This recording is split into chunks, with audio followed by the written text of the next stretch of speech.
All right, welcome back in. Time for the breakdown. We are seeing a disturbing pattern in cities across the country. Repeat offenders are back on the streets and in too many cases accused of committing even more violent crimes afterwards. And right now, one of the most heartbreaking stories is happening right here in New York City. A newly released surveillance video captures the devastating moment inside of a Brooklyn bodega after gunfire erupted outside in broad daylight.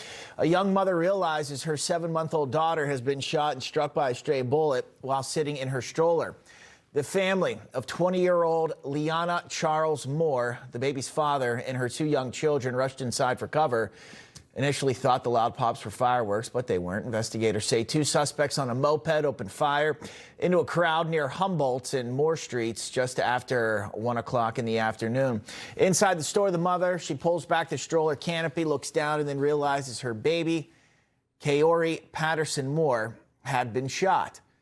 The video shows her collapsing in agony, screaming, as you would imagine, throwing her hands in the air as the horror now sets into what happened. Kaori, she was rushed to the hospital but was pronounced dead less than an hour later. She had just learned to say mama. She hadn't even taken her first steps yet. Her 2-year-old brother suffered a graze wound and is expected to recover. Now, additional video captures even more chaos. 2 men on a moped, they sped away from the scene, eventually crashing into a car just blocks away. The passenger, he was thrown from the bike and then taken into custody. Police say the shooting was likely gang-related, with the father believed to be the intended target. The alleged gunman, 21-year-old Murray Green, he had been identified as the shooter. Authorities say he was riding on the back of the moped when he opened fire. Green has been arrested and charged with 3 counts of murder and attempted murder in connection with the fatal shooting of that 7-month-old baby that happened back on Wednesday. He was later found at the hospital and is now facing murder and attempted murder charges. The search for the second suspect is ongoing.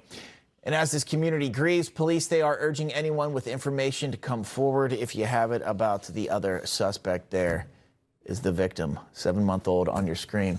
Joining me now, retired New York Police Department Chief John Chell. Chief, good to see you. Hey, Bob, how are you?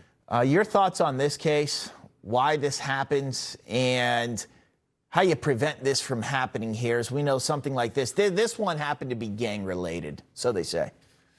Yeah, this is completely, absolutely horrifying for this to happen. I couldn't even imagine that happening to myself and my child in a store back in the day. But like you said, I know this area very well because I worked in it. This is a heavily entrenched gang area. This happens time and time again in New York City.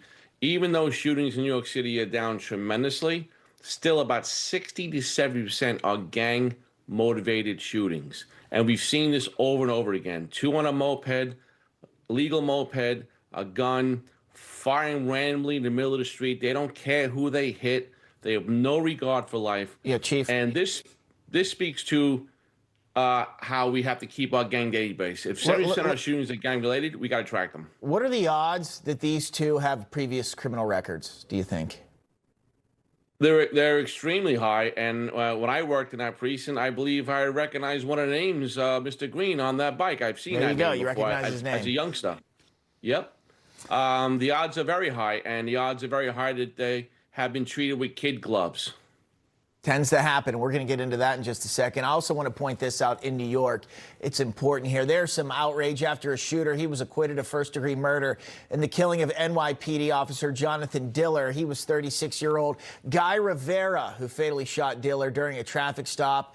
It was an altercation more than 2 years ago, Chief. While captured, the top charge, Rivera, he didn't get that. He's going to face lesser counts, including aggravated manslaughter, some other ones here. Want to get your initial reaction to what happened this week with that. Terribly heartbroken. Jonathan worked directly for me. I was there that day. I know what he was doing. I know where he was coming from.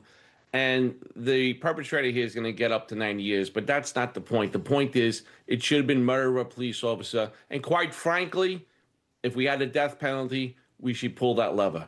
That we have to send a message. And I don't care if it was one juror who held out. We have to get this done. So you believe that those 2 in the previous story about the toddler were treated with kid gloves. You recognize the one's name. I'm going to bring up a list. I made a little graphic here because we keep hearing about this all the time. Repeat offenders, a major issue in the country. I don't know how it happens. No one does. But we've got some different people on the board right there that have committed other crimes. Some of these guys, dozens of arrests just for one. All right, this first guy, Lawrence Reed, he had been arrested 72 times. But there was a judge in the case. Cook County Teresa Molina Gonzalez let him out. Timothy Bowler arrested 31 different times here in New York City. The other guy, Alexander Dickey, shot and killed after breaking into the house of Logan Frederico. That was a big case in South Carolina. That guy had been arrested 30-some times here. It keeps happening over and over again. Why? Why aren't these guys locked away permanently when they get arrested dozens of times? You know, Bob, we've had this discussion, dozens of times, and there's one actor we don't hold accountable enough. We always blame the DA, we blame the judge. These judges are putting their ideologies ahead of the law. And all these people just mentioned who lost their lives didn't have to lose their lives if the judge and the system worked. Bail reform, giving judges options, judges doing their job. How do you hold them responsible? How does that happen? I don't know how the judges get away with it, but they put their thoughts above the law. Bail reform across this country obviously costs lives, and we got to get this back. But people are dying unneedingly. It's terrible, and we've talked about it for years. This is no surprise here. We've been to this dance many times before. No, every time I see a headline like this, I'm not surprised either, because it goes on and on, week in, week out. Got to leave it there, Chief Chell. Good to see you. Have a great day. Thanks, Bob. People think news just happens. It doesn't. It happens because there's someone there to capture the moment, to explain it and share it. That's my job. I go where news breaks and give you the facts. Join me for The Record on Newsmax.